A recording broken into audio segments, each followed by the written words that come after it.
My name is Joe Prim, and I am the host of Prepare.Defend.Lead. In this episode, I am going to talk about the principles of open from the book I've been writing. We'll hit on a little bit about the fiasco in the election, and we'll also get into some updates of what's been going on as I've been away from the mic for the last few weeks.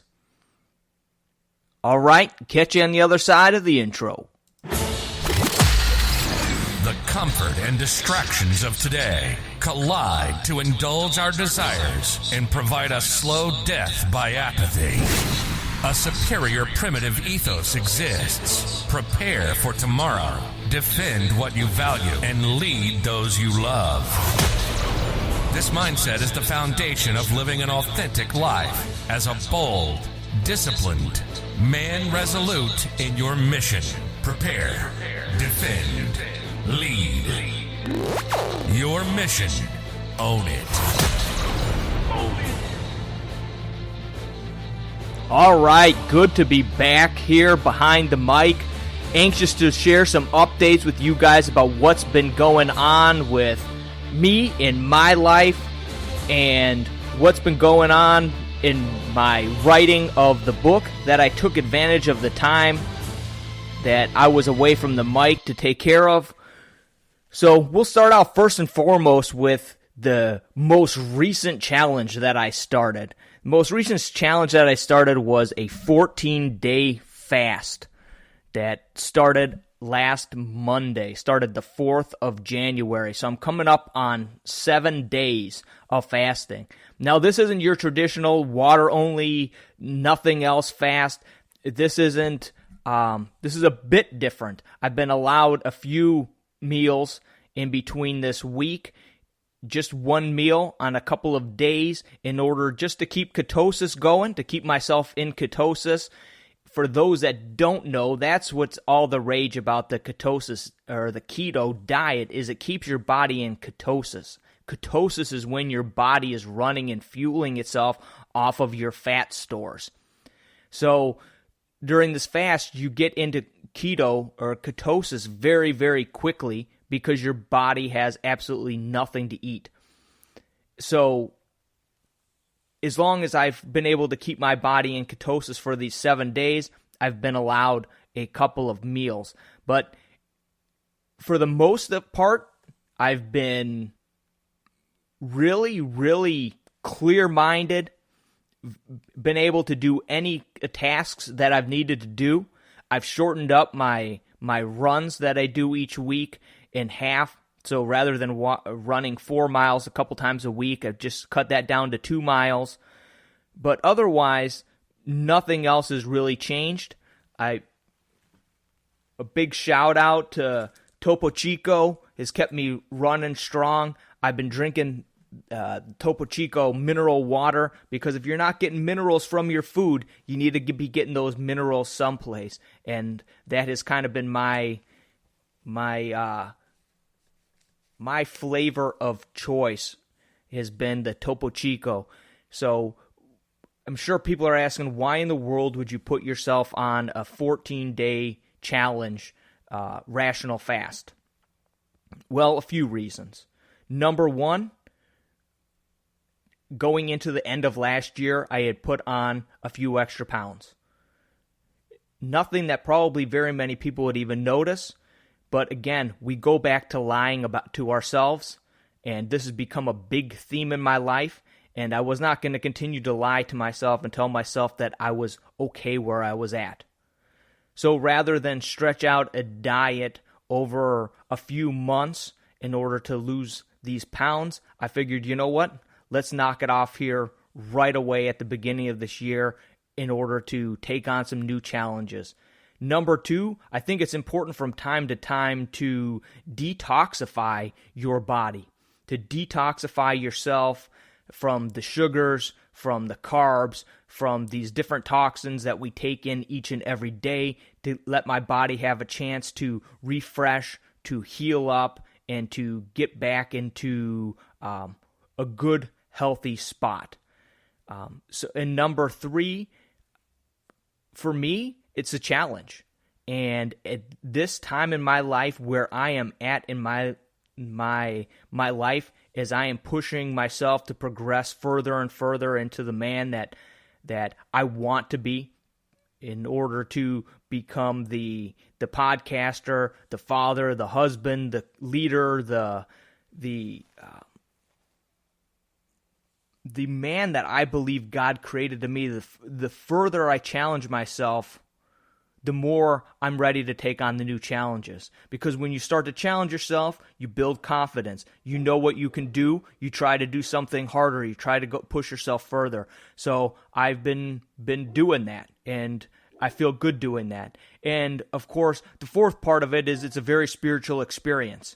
You go through a lot of mental thoughts when you're not just filling your cravings at any time, when you don't just walk by the pantry and grab a handful of my favorite ranch-flavored straw chips, or grab an orange or an apple or whatever it might be, that's your snack of choice. When you take that away from yourself, it's a challenge, and it turns into a spiritual experience when you spend some of that mealtime praying, you spend some of that time meditating and realizing how important food has become in your life.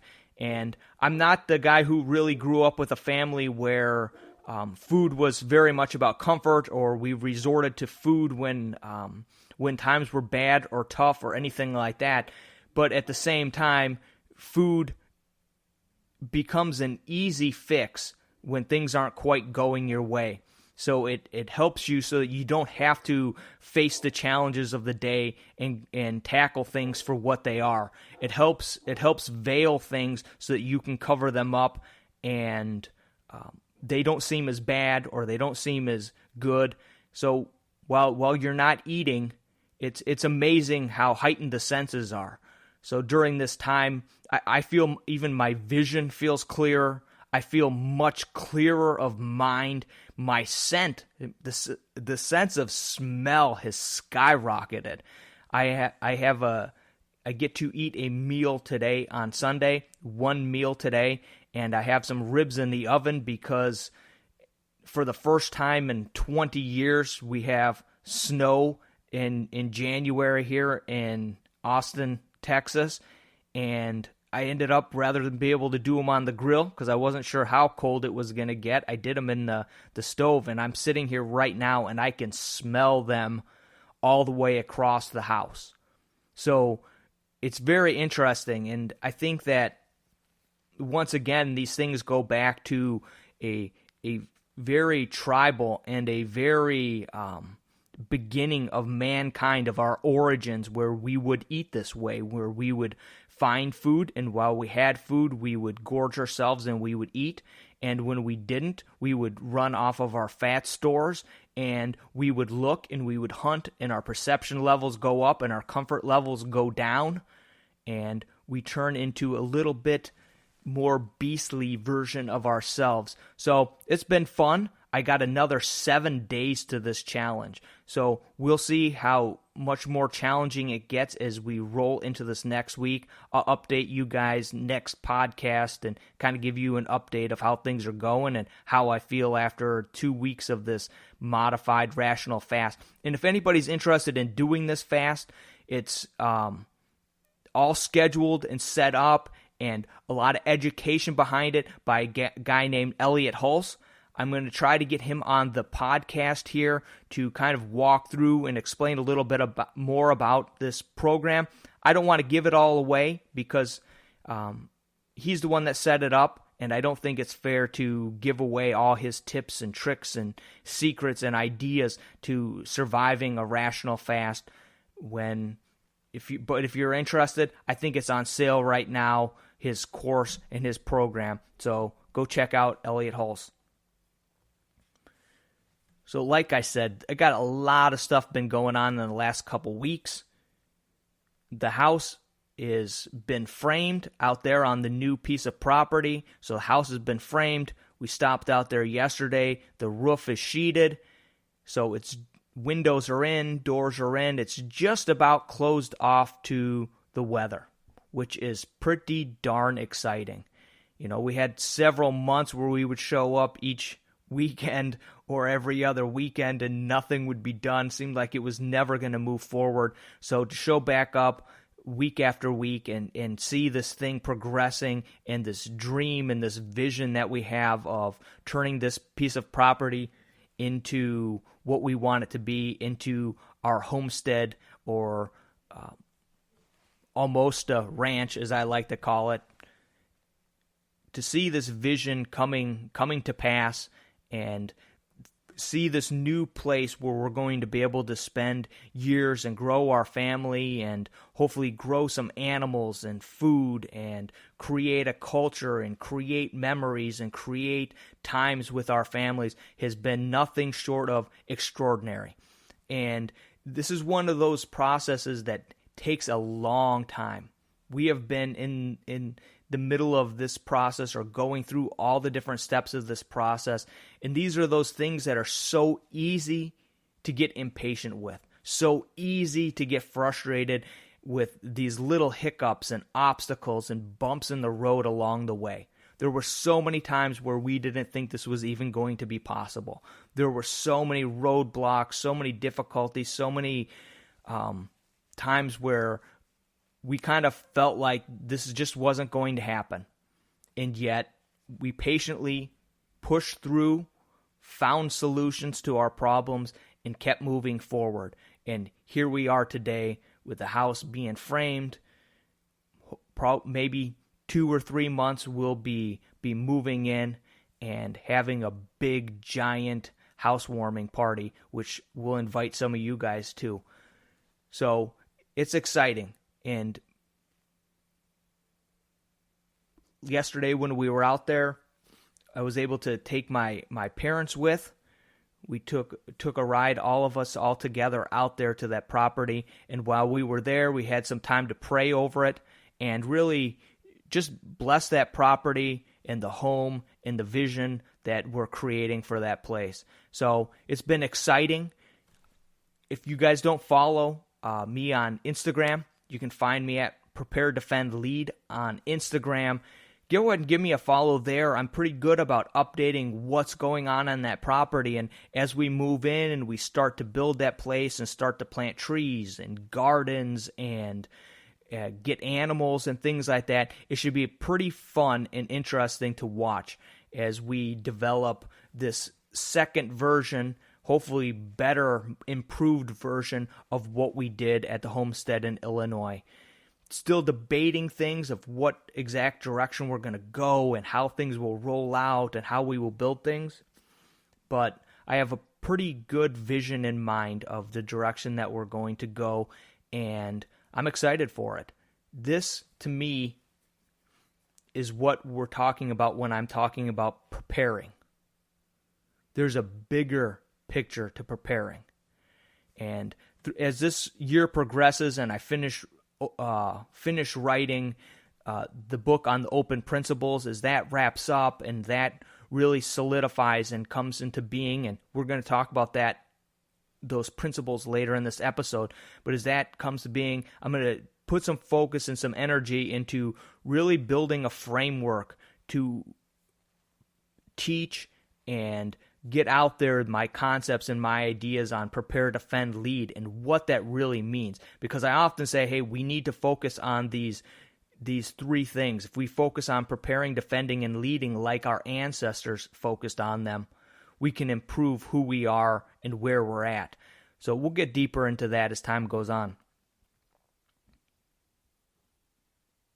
Another cool thing, last week I purchased a 2003 Mitsubishi Montero, which we are going to turn into a Prepare, Defend, Lead overland budget project. So I bought this vehicle, got a really good deal on it, great mileage. The thing is in absolutely beautiful condition, and we're going to step by step, piece by piece, build that into an overland vehicle.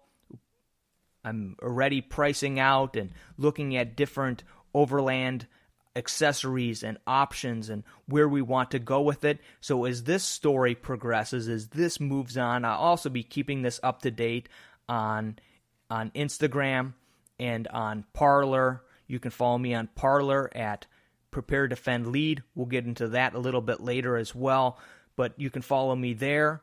And I will be starting up a Locals is another social media platform where you can start memberships and stuff. So at some point that'll be starting up. But for right now, and I might put up some videos on YouTube, or maybe we'll go over to Rumble with some videos, but I want to categorize and show how you can buy a budget vehicle that's capable of going where you want to go and doing what you want to do, but how we can, in a very, very tight budget, build that thing into something that you can use as a bug out vehicle, or use for going camping, or use for going off hunting, or use for recreational purposes, or as I will be, probably as an everyday driver as well.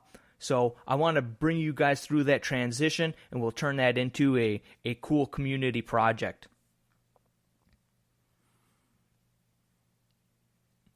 The other thing I wanted to get into, and I touched on it in my Instagram PDL RAW daily video, which I'll just touch on that right now since I touched on the topic.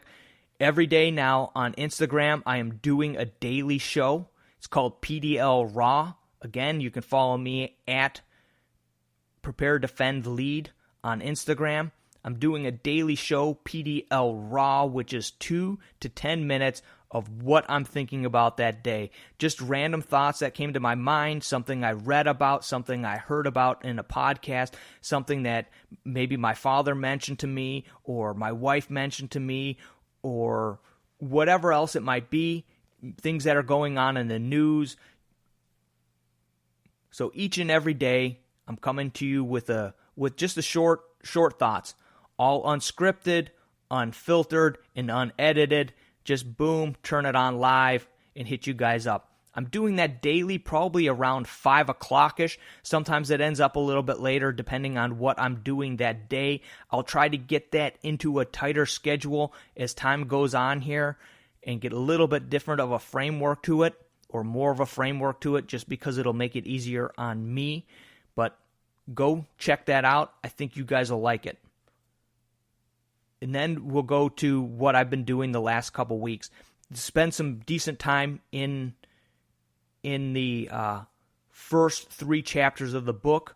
Really touch those up and feel solid about those.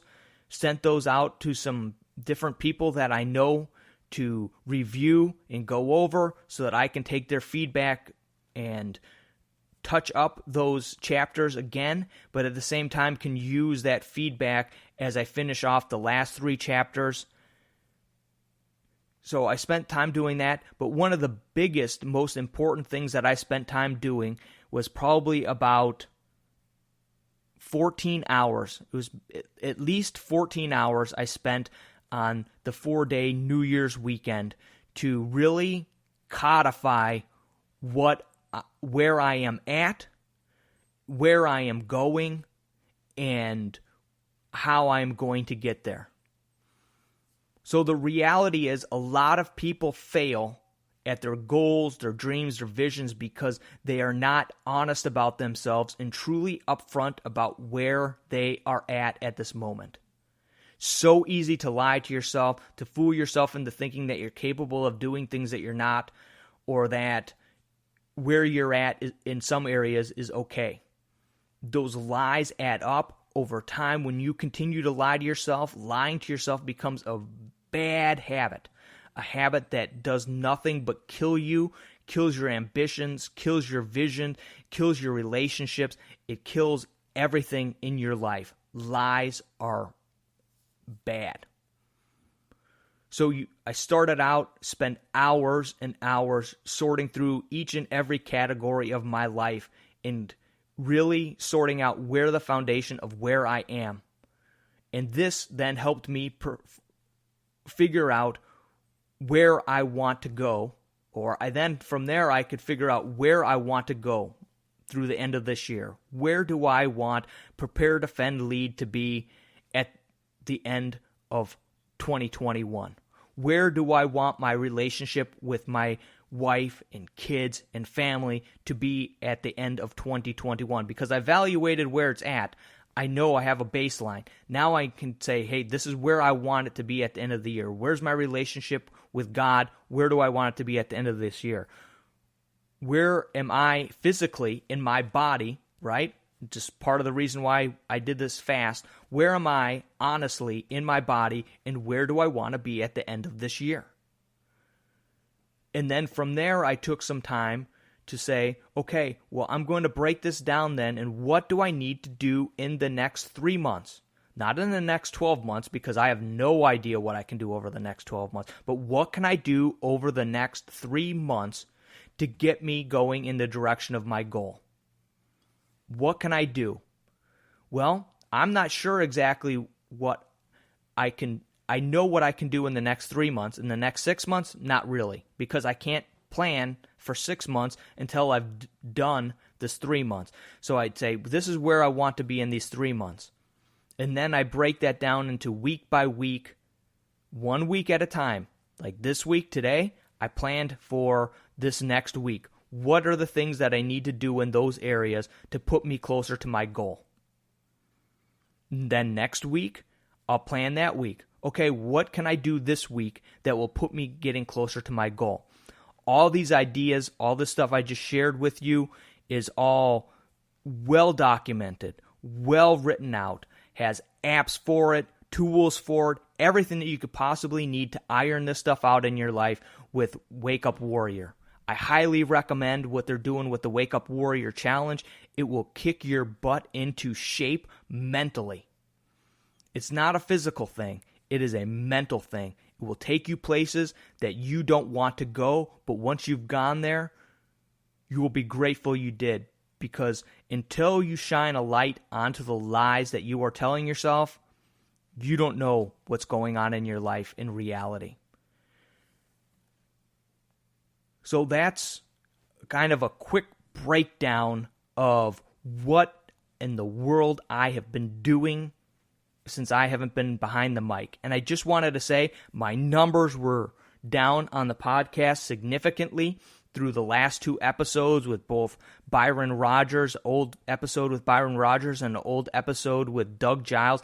If you didn't listen to those because you were waiting for this episode to come out, do yourself a favor, go back and check those out. I know it was during the holidays, so you might have been busy doing a lot of other things, but go check out those 2 episodes. I pulled those out of the archives because those were a couple of my absolute favorite interviews, and I think you will like them. I think you will get a lot out of those episodes.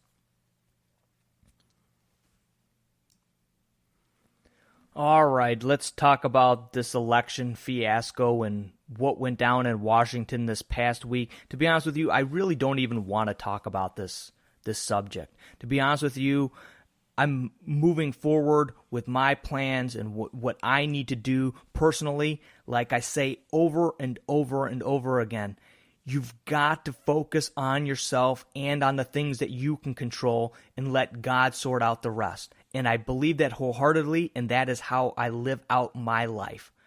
I do pay attention to the news. I pay close attention to what's going on. I follow certain people that I trust. I have my finger on the pulse of what's going on, but that stuff is not the focus of my life. I see so many disasters of what happened. I see so much fear and manipulation going on right now that it's very upsetting. Because what I see is I see one group of people continually fooled and tricked over and over and over again to react in a certain way, to be totally controlled, totally manipulated. As I talked about in a past episode, we are living in a world at this time where reality is controlled, because reality is a perception. Reality is controlled by certain people that control certain companies and certain organizations. They have the power to control what the majority of people see as reality. They have the ability to twist some stories and hide other stories and create issues one way, and when it happens the opposite way, it disappears or it never happened. So you're fighting an opposition that people on the far right or however you want to describe the patriots or the Trump supporters just do not seem to have been able to understand. There's no organization. You see what happened in Washington at the Capitol. It was complete chaos, disorganization. Nobody knew what was going on or why they were doing what they were doing after the break-in happened. It's shameful. It's shameful that people got sucked into that sort of a trap to bring the kind of vindictive, an excuse for the vindictive, difficult time and that they have brought upon us. That day will be referred to for a very long time as an excuse for clamping down on certain people, for deleting certain people off of social media platforms, for deplatforming, another word for it, right? And erasing people, their ideas, and their businesses, frankly, from existence because of what happened. And what occurred last Wednesday will be used as an excuse for all of it. Will be an excuse to clamp down on freedom of speech in these social media platforms, and will be leveraged as a way to show that anybody that ever supported Trump at any time is evil and would have done the same thing. So the consequences of what happened last Wednesday will be tremendous and will echo for years to come. Now, these were the foolish acts of very few people. And I understand people being angry and frustrated and fearful and everything. That's to be expected. But the more fearful you are, the more emotional you are, the easier you are to control and to manipulate and to have fall into traps that have tremendous consequences. Now, I understand a big part of the anger and frustration is because people put hopes in certain areas where they probably shouldn't have. I don't know, for the last 4 years, we would hear about 4D chess and 10D chess and about this QAnon that I never really ascribed to, but you'd hear about that, and there's all these works, and Jeff Sessions going to take care of this, and this guy's going to take care of that, and oh, don't worry, here we come, it's coming soon, there's going to be big changes, and things are going to happen, and arrests are going to be made. And everybody put their hope in these things. Everybody put their hope in that one man, Trump, was going to take care of and be able to clean up the swamp all by himself. And then the rest of us could just sit back and do nothing, not get involved. We could sit back, shoot out text messages, tweets, memes, and that was going to be our part because there was so much belief that things were going to happen. That magically everything was going to get cleaned up. That, oh, don't worry, it's coming soon. It's coming soon. And whenever people are put in a position where they believe that hope is on the way, they stop fighting. They stop pushing forward. They think in their mind that things are fine. They think in their mind that, don't worry, the superhero's coming. It reminds me of a story I heard about in Vietnam. And there was the Vietnam soldiers that fought with the Americans at times had a very difficult time fighting with the Americans because the Americans would get themselves into skirmishes that the Vietnamese soldiers never would get themselves into.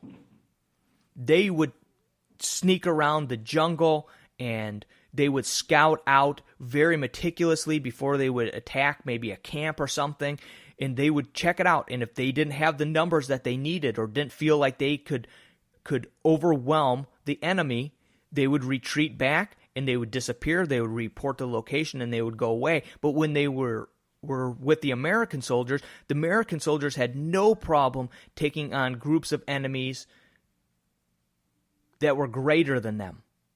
And the reason why was because they always felt that somebody else would come and rescue them or save the day. They always felt that they could call in the Air Force or the Navy to do some bomb runs.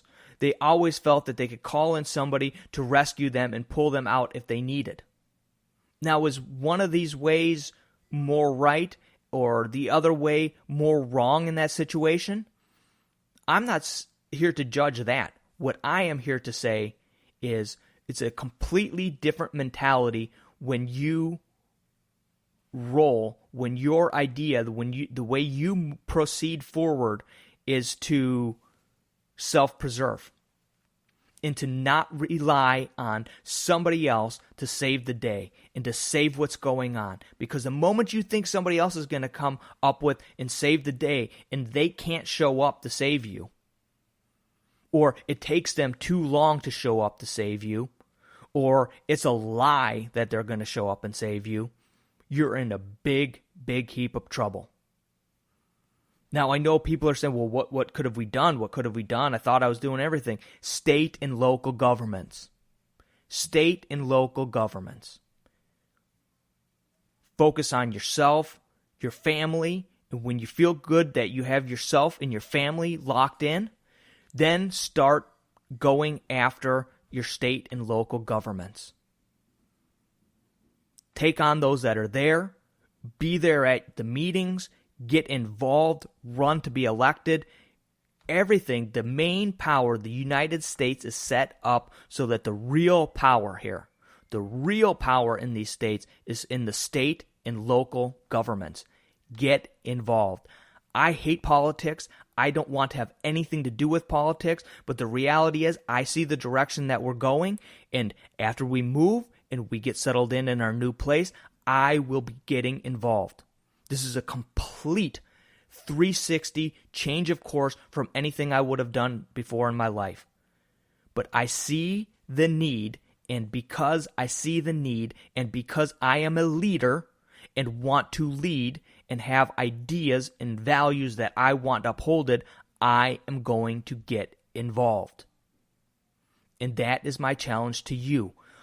All of these elections that appear to have been rigged, all of those elections were based on local and state laws. All of those courts that chose not to challenge any of the stuff, state and local court systems, right? That is where you need to get involved. When there's so much focus on what's going in on Washington, D.C., the big swamp over in D.C., that to me is the same issue that we created when the focus was put onto global warming. When I was a kid growing up, the focus was put on keeping your neighborhood and keeping your community clean. A lot of cleanup efforts and a lot of days. Don't throw your trash signs in your neighborhood. And people took pride in their neighborhood, in their community. They wanted to keep it green and keep things clean. So there's a big focus, and a community could grasp on and hold on to that idea of we want to keep our neighborhood clean and tidy. We want to keep our town, our city clean and in an orderly fashion. But when it turns into something like global warming, the amount of control that people feel that they have of that diminishes greatly. And I believe when you diminish what people can do or what they feel that they can do, the impact that they feel that they can make, they tend to sit back and talk or send out memes but action isn't there because they don't see how they can combat that thing. And that's why I'm telling you, state and local government is where you need to put your focus, where you need to get out of your comfort zone and challenge, get in there, find out what's going on. People need to join their school boards or pull their kids out of school, but we need to get involved in these areas. And this brings me into the second part of this conversation. All I hear from the segment now is, this is happening to us, and this is happening to us, and this is happening to us, and we're getting pulled off of social media, and government elections were fixed, and this happened to us, and this, and all I hear in my ears is victim, victim, victim, victim mentality. It's so easy to point out the victim mentality in people that have a different view, a different lifestyle, and a different way of living than you do. We need to identify that in what's going on right now in each and every one of our lives. Like I talked about in a podcast, might have been one of my first ones back with Prepare.Defend.Lead, where I said, in order to move forward here, we need to accept where we are at. If you do not accept where we were at, is it any surprise to anybody that people are being purged off of social media platforms?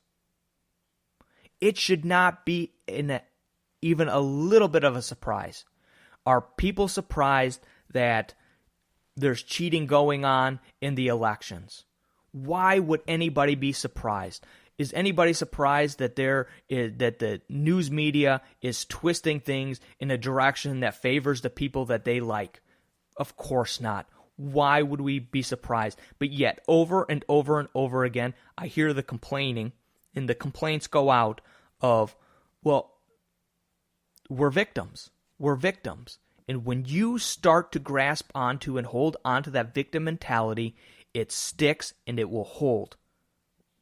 You need to realize that once you accept the truth, again, we'll go back to that, once you accept the truth of what is going on, who you are, what your beliefs are, then you can proceed forward in a way to overcome the obstacles that are before you. This is not a mentality that I'm just talking about politics. This is a mentality that you need to have in order to go in anything, whether it be at work.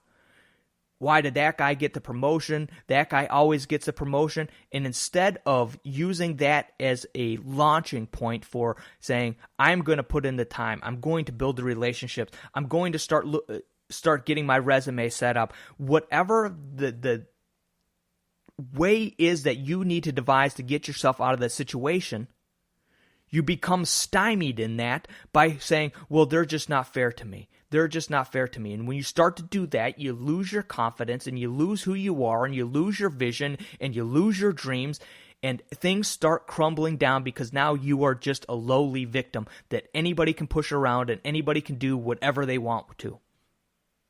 It is not the truth. Now is the time also to start organizing in your community. The social media stuff is great. It's a great way to link up with and have conversations with people that agree with and think exactly the same way you do.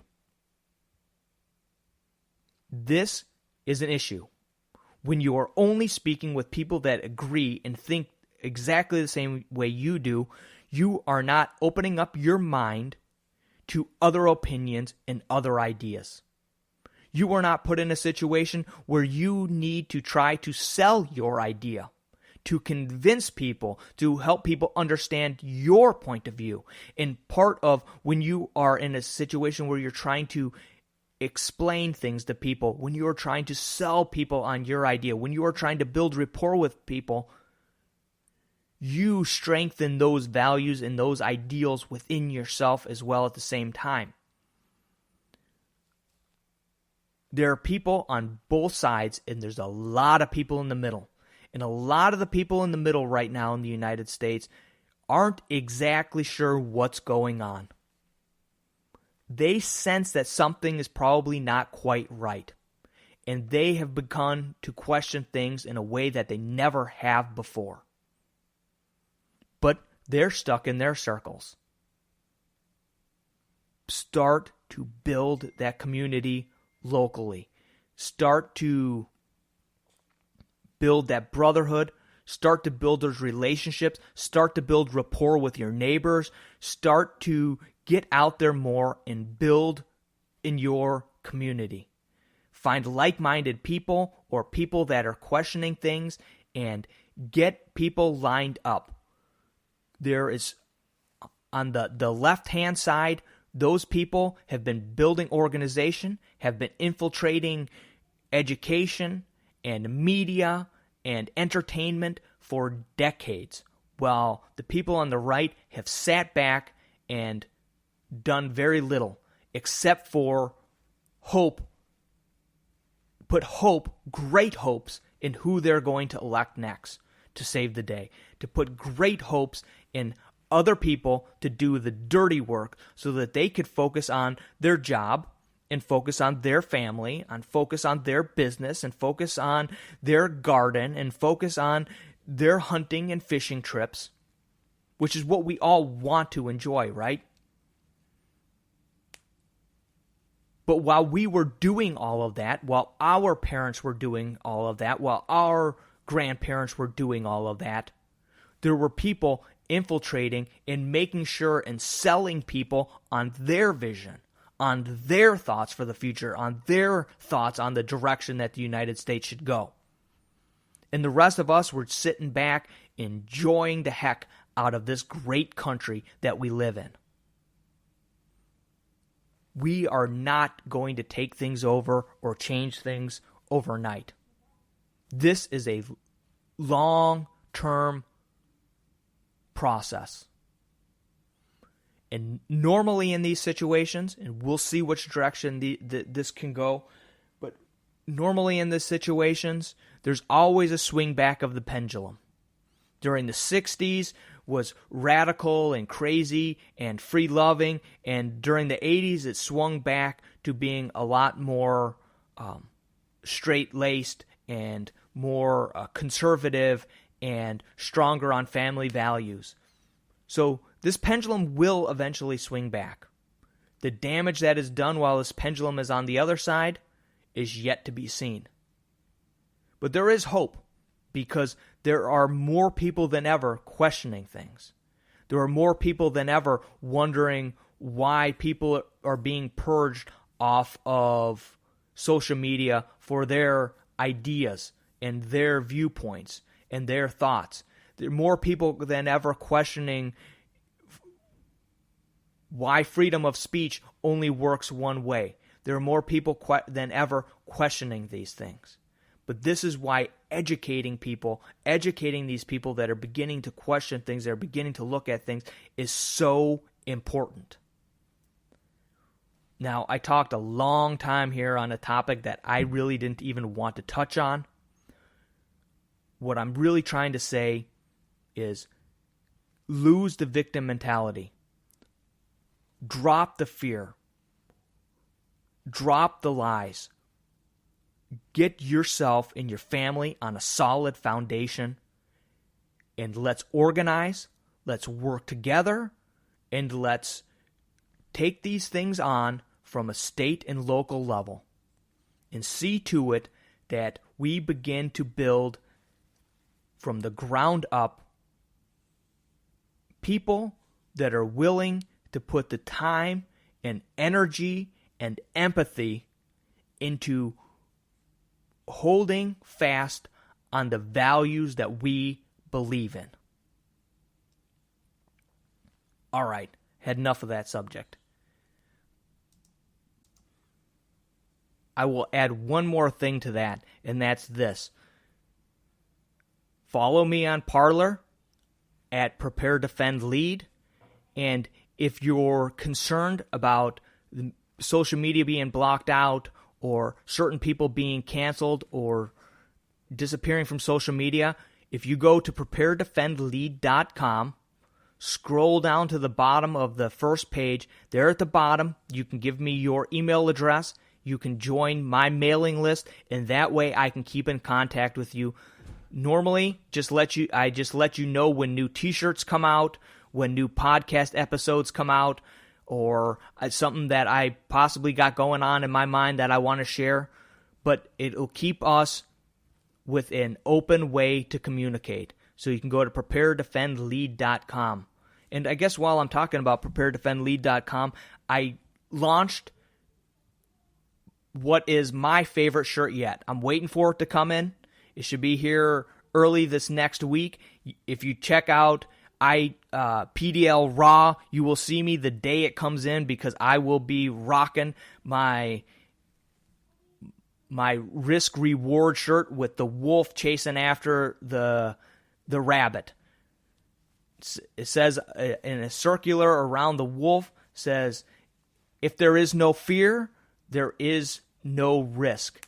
If there is no risk, there is no reward. And that is my motto going into 2021. We'll be leaving it all hang out, going after everything that I can, pushing myself, getting out of my comfort zone, asking questions that I don't even probably want to hear the answers to, scouring myself for the lies in my life that are holding me back. But I will be pressing forward hard, and that will be my motto for the year. Repeat it again. When there is no... If there is no fear, there is no risk. If there is no risk, there is no reward. So in the shirt, gold and black, the wolf is just about to grab onto a rabbit. You can signify that or look at that any way you like, but for me, in my mind, that symbolizes the wolf chasing after its goals, its vision, its dream, what its purpose at that moment is to get that rabbit, and that is what it's doing.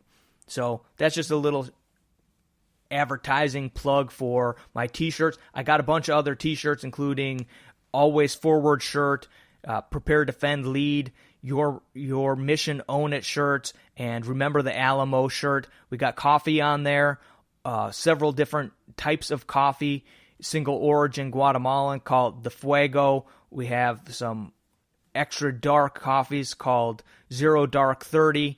Go check out the coffees. Those coffees are roasted to order. So unlike Amazon or some places where you may order your coffee where you can get it the next day or a couple days later, it's almost a week to get that coffee because it is roasted to order. It is fresh, it is good, and it's got the awesome Prepare, Defend, Lead logo on the front of the package. So you can't go wrong. So go check that out. I also have a promo code going on right now. If you use the code PDL10, you will save 10% off on your purchases on the website. So go check out the website. It's also a great place you can link back to find the podcast, to listen to the podcast via Spreaker. And like I said, we also got stickers up there for that match up with the different shirts that have been designed and put on the site. So go check out Prepare.Defend.Lead.com. All right, here we go. Can't believe I've been talking for an hour already and didn't even touch on the topic that I really wanted to hit on today. I'm going to shorten it up. I'll make this part of it briefer than I was hoping because I will be returning to this topic of open as this month continues, just because I got my head in the writing of the book. And the reality is I'm putting so much focus and so much effort into creating this book and trying to put out something that can be used by people out there. Not filled with fluff, not a book that people are going to get an hour into or 5 hours into and be bored and never finish it. I want to write a short book that's concise and to the point so that people understand fully the 6 principles of open. And so we'll start out kind of where this came from. For years, I've always referred to this as the open concept. And what occurred to me recently is that this is no longer a concept. I have proven out what was a concept in my life. And now I'll refer to it only as the principles of open.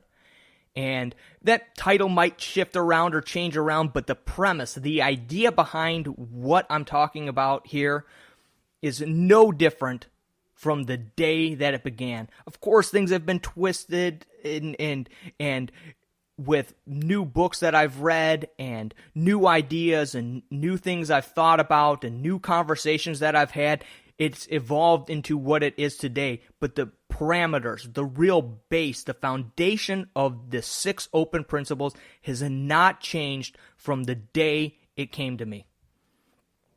And I talked a bit about the origin stories of that in this podcast a couple podcasts ago, so we'll talk about it again here. You know, I was at a point in my life where I was struggling. And I wasn't struggling financially. I wasn't struggling with work. I wasn't struggling in relationships with my wife. I wasn't struggling in the typical ways that people struggle. I had my addictions. I had my addictions to video games, which at that time was a huge addiction in my life, was keeping me from spending my free time doing things that would help to grow me, and was keeping me doing playing games, right? And not that there's anything wrong with video games. I do play them from time to time, but at that time in my life, it was an addiction. It was holding me back. But the reality is, at that time in my life, I didn't see anything more. As I describe in the intro to the book, I felt like I had come to the edge of a cliff in my life.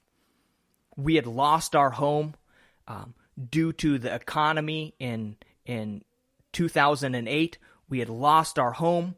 We were living in a very small duplex with no backyard. I had 2 young kids I didn't want to go outside and play with because of crazy neighbors.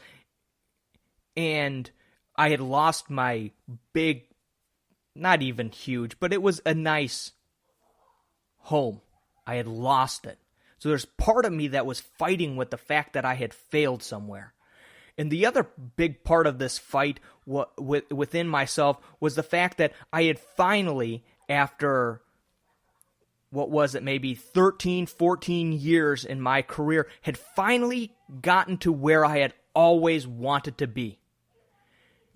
I started out as a residential carpenter, framing as an apprentice, but my goal, my dream was to work for one of the big, well-known, worldwide millwork installation companies, to work with the top of the line, the best of the best guys, and that if I could get myself to a position where I was running work at one of these places, that was my goal. That was my dream. That was what I wanted to do. That was my ambition, and had pushed me forward for probably 12 or 13 years.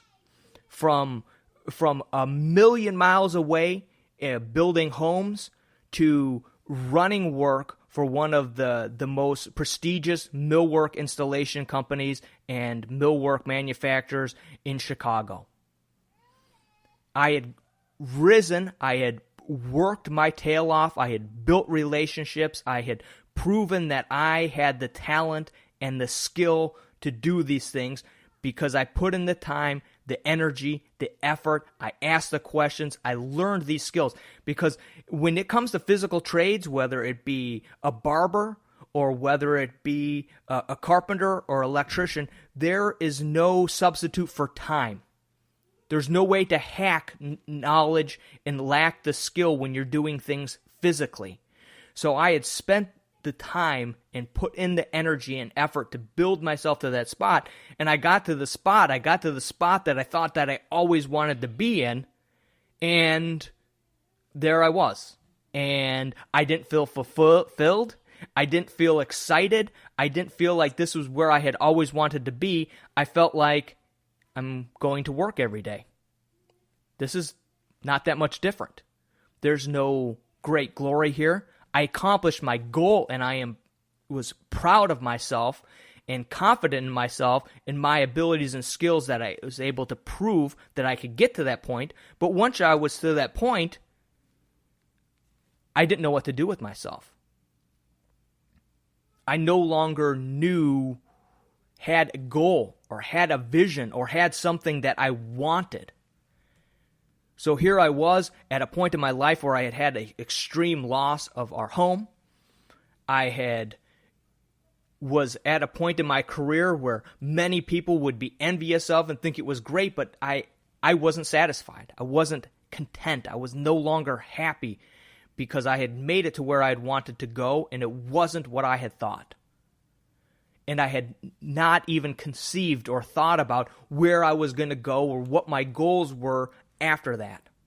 So I got to this position in my life, and my week just became a rinse and repeat.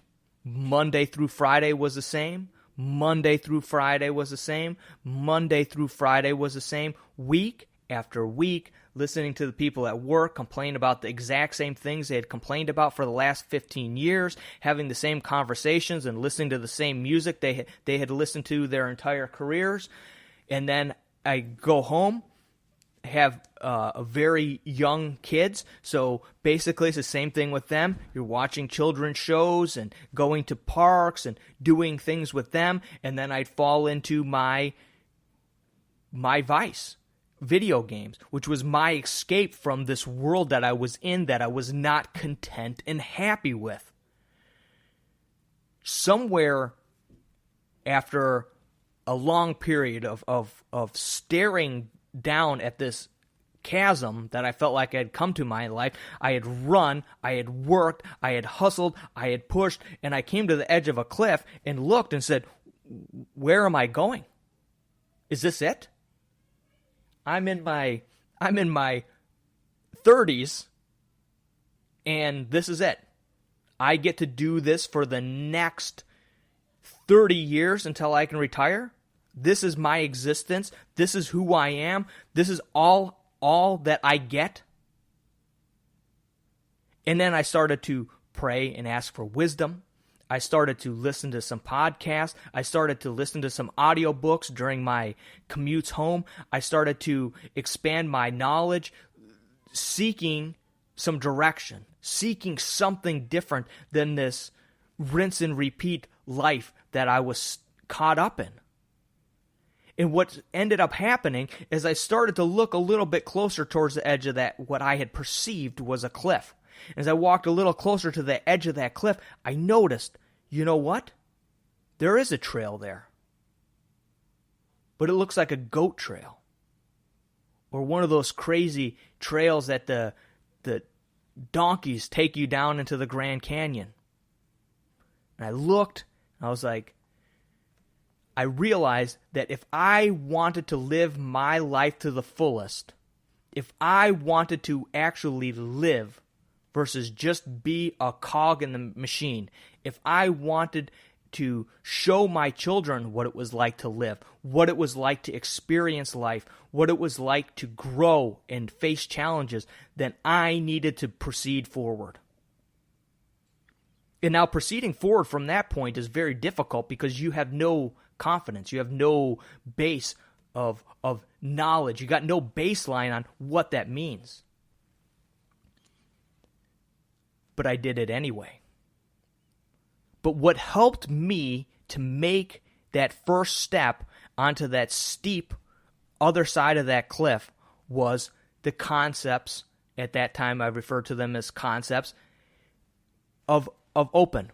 These 6 principles helped guide me and helped keep me accountable as I proceeded down this crazy life that I have been on for the last 6+ years of moving from the suburbs out to a homestead, of doing all the things that are involved there, from having chickens and butchering chickens and having goats and geese and ducks and growing trees and planting gardens and planting bushes and learning about what it is to grow and what it is for your animals to give birth and to see life that way, what it is for you to have puppies and kittens and things like that. These are things that when we shelter ourselves away in the suburbs, that we don't experience this craziness of life, this craziness of having to personally take the life of an animal in order to bring life back to your family. All of these experiences, packing up everything then 4.5 years later and moving down to Texas with no home and no job and just trusting and believing that it was God that spoke to us and told us to do that. And then from here, moving from one job to another, to buying that property, to all the different things, starting this podcast, to writing a book, to designing shirts, to starting with selling coffee. All of these things are things that if you would ask me at that time when I was playing video games, could you do these things? Is this in you? Would you be interested in doing this? Do you think this would be possible to live a life like this? I probably would have said no. And maybe even would have chosen my video games over it at that moment. But when I came to that spot where I knew I needed something different, I didn't just stay where I was. I took one step, and then 2 steps, and then 3 steps, and then I tripped, and I got back up, and I took another couple steps, and I tripped, and I got back up, and then I'd get a good pace going, and then there's something in the way, and you need to figure out how you're going to overcome that obstacle, if you can push it out of the way, or climb over the top of it, or squeeze around it. There's always a way, if that is your desire and you know where you want to go. So for about 6 years now, I have been living a life that most people would think that you're just living it by the skin of your pants. But to me, at this point now, this is life. Life is embracing your breath. Life is embracing waking up each morning. Life is embracing the laughing and of your children. Life is embracing intentionally building memories. Life is embracing taking risks, because on the other side of some of those risks is going to be a reward that is above and beyond anything that you could have imagined. To me, this is life. This is where I want to be, and this is how I will consistently live for the rest of my days on earth. This is why that shirt is so important to me, because for the last 6 years, seemingly that is all that I have done, is take risks when I was fearful of what could happen, what other people would say, what other people would think, what other people would this or that. I took risks when I wasn't sure if I was going to be able to do something or if I could pull something off. You know, the first time you are there and you have to hold an animal down and butcher it, it's not an easy task. But I overcame. But in overcoming that fear of taking that life, it never softened the difficulty of and the respect for taking that life. But these are experiences that you don't experience when you're sitting on the sidelines. These are experiences that you don't experience when you're just looking on, cheering from the crowd section. And even worse, some people are the bench warmers. And I think they are probably even worse than the people in the stands. Because they get to put on the uniform. They show up to practice and play around at practice. But when the game is really getting played, when it is time to put something on the line, when you are risking injury, when you are risking your emotions, when you are risking failure, they're sitting there on the bench with a cup of Gatorade in their hand. I never want to be that guy. I never want to be like that. And I don't want my children to ever see me being that man. I remember when I was thinking about when I first brought up the subject to my wife about buying some property and starting a homestead. And at that point, it was completely new. I mean, it must have knocked her feet out from under her.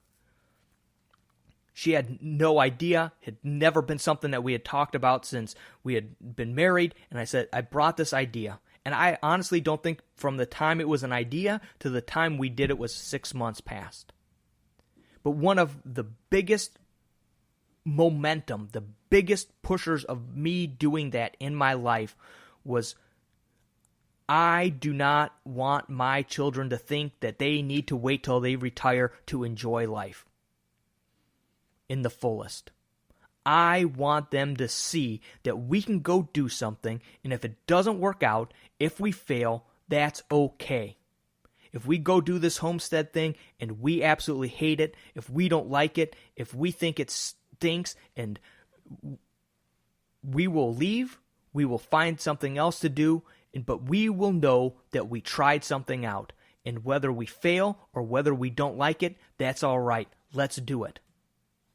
My kids were very young at that time, and it was the biggest reward for a big risk that ever could have been.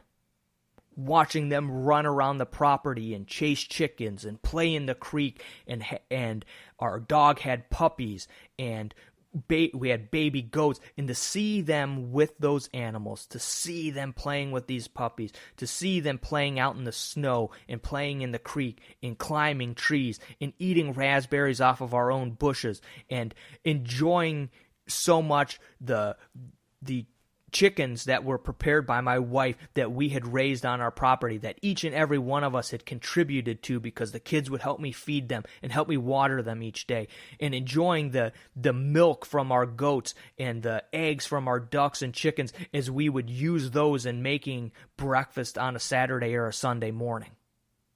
Those are memories that never disappear. That is living life for me. Now, your vision, your idea, what your dreams are, or your goals, or where you think you could go, may be completely the opposite, right? And that's all right. That's excellent. But let me quickly share with you these 6 concepts or 6 principles of open. Like I said, I'm going to be brief here, because this podcast is already well over an hour, but we'll be talking about this stuff as time goes on, because the reason I am bringing this out there, the reason I am spending the time writing this book, the reason I started this podcast, or Ever Vigilant anyway, in the first place, was to get these ideas out there because I think that they can help people. And I want to help people see the world and see life through the prism that I am seeing things through. So the first concept or first principle of open is to open your mind. And what open your mind is all about is twofold. You need to open your mind to the fact that we're possibly being lied to about all sorts of things that are going on around us. We're being manipulated by TV ads. We're being manipulated by the news, being manipulated or misled by our churches, by our schools, by our politicians, because they have their own ideas. They have their own agendas and will mislead us down if we don't open our mind to the fact that it's a possibility. Now, a lot of people that listen to this podcast, probably that's something that they've thought about for a long time. But for many people, even opening their mind to that is huge. The other part of opening your mind, and I think this is even more important, it's something that I've been learning about a lot recently and have been talking a lot about on this podcast, is opening your mind to the lies that you tell yourself. This is more important than the lies that other people are trying to tell you. The lies that other people are trying to tell you, you can investigate. They're easy to either believe or not believe. Most of them probably don't affect you really one way or the other. But the lies that you tell yourself that, oh, I'm just going to have one more cookie, and you finish the bag. My marriage is fine. Things are okay. My relationship with my daughter is pretty good. I think she's fine. These lies lead to destruction. These lies lead to death. Because when you tell yourself that your marriage is okay, what happens? Same thing we talked about putting our hope in politicians. You do not put in the time and energy and effort needed to sustain and to build your marriage even stronger.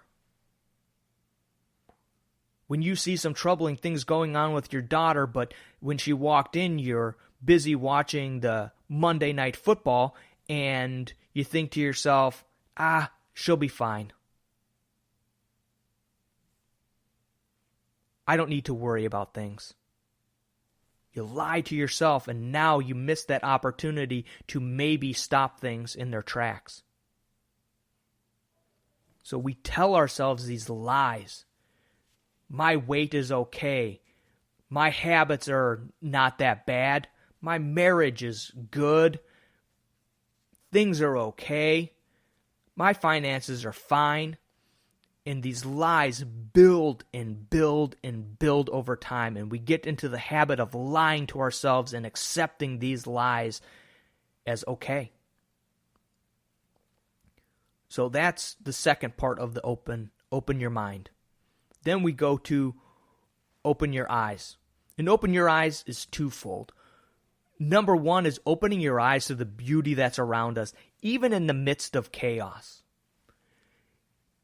We live in a world here in the United States that we have been calling chaotic now for a while. I even refer to it as chaotic. But when I was living in third world country, when I was down in Guatemala, there was a whole different level of chaos to life. But even in that chaos, you could find beauty. And that beauty may have only been the smile of a child, or it may have been a kind gesture, or it may have been, here sometimes in Texas, it's remarkable. You can have this scorched, dry field with individual beautiful flowers growing. Some areas of seeing the beauty of creation is easy. You're at the Rocky Mountains or Yellowstone National Park or the black sand beaches down there in Guatemala on the west coast, and it's easy to see the beauty. Other times it's a challenge, but that's opening your eyes to the beauty that's around you. When you do that, you will be much more relaxed, much more at peace, and you'll be able to see the greatness of your Creator. The second part of opening your eyes is understanding that there are threats all around us. That in reality, we as human beings, as good human beings, can very easily end up or are prey to the hunters and the evil and the dark people around us. We need to keep our eyes open to physical threats and danger, as well as dangers like spending too much time on social media, pornography. These types of things suck you in and are a visual danger that sucks away your time, prevents you from spending time doing things and with people that are important. So then we'll roll into opening your ears. This is all about the idea of listening and how important it is to be present and to listen. And as I say on the cover of the book, these are 6 simple principles that are easy to understand and easy to implement in your life, but very difficult to master.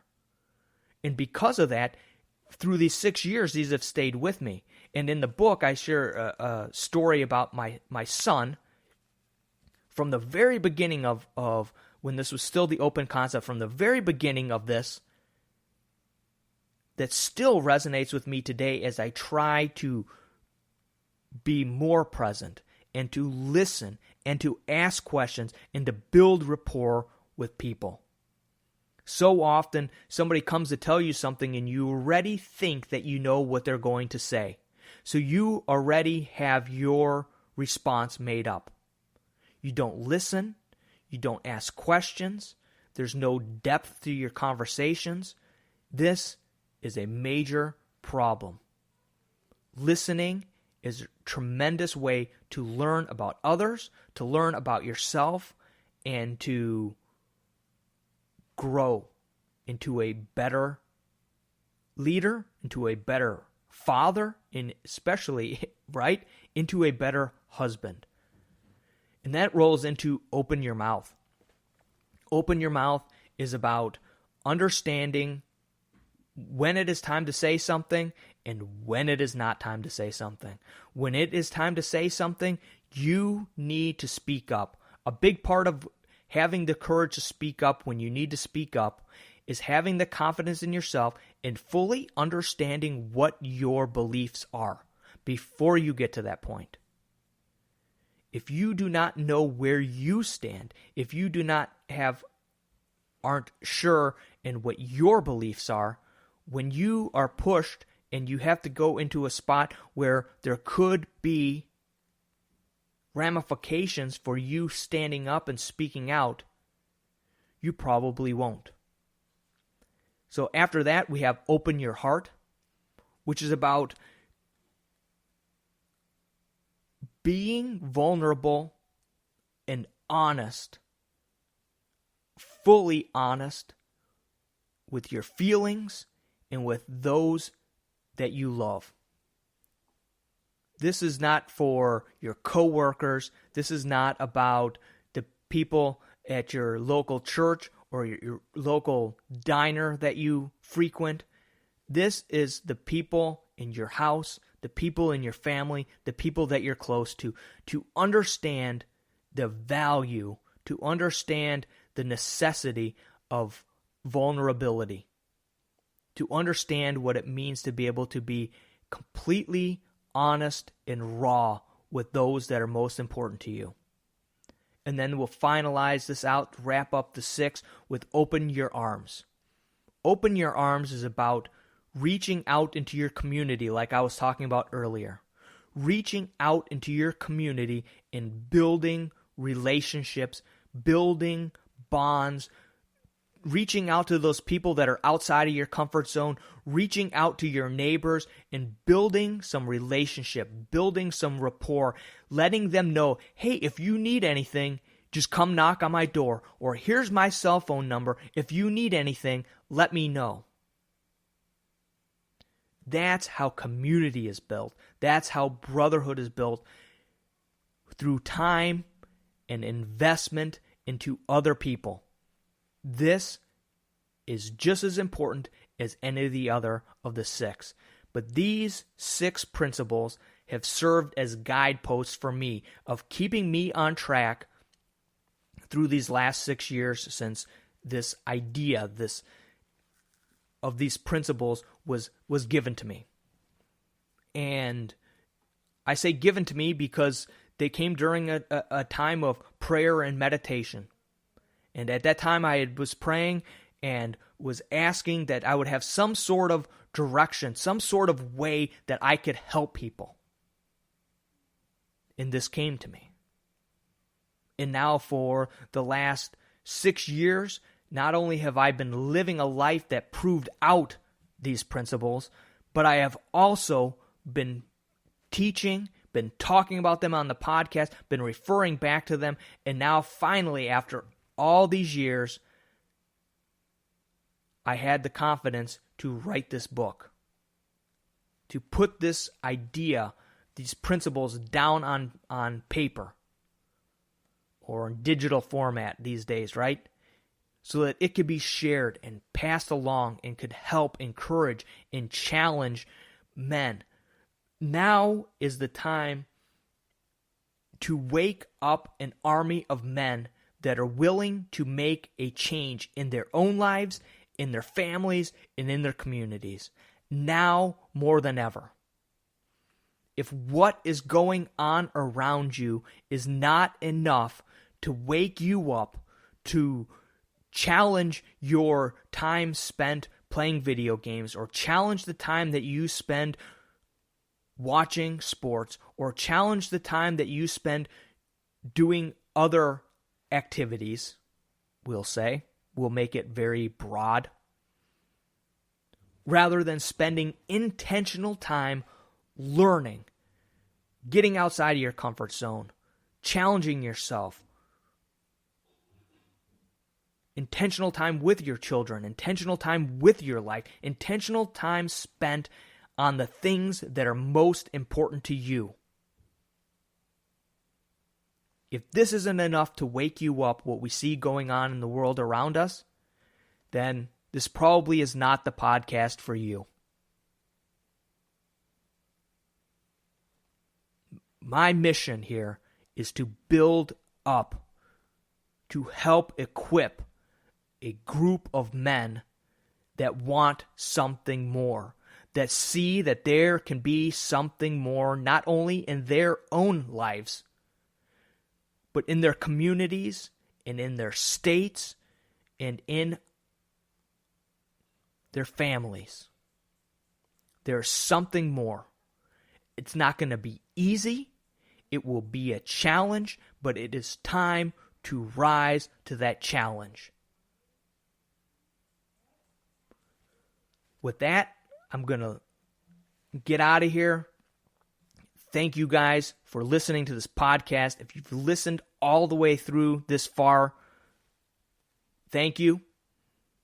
I would really appreciate it if you guys would leave some reviews on iTunes. That would really help this podcast to grow. This mission is to raise up a group of men. That's one way that you can help, is by leaving a review on iTunes or wherever you listen to this podcast, so that other men will give it a listen. Another way is to go to Prepare.Defend.Lead.com and buy a t-shirt. Buy 2, buy 3, buy some coffee, buy some stickers. Those things support and keep this mission going.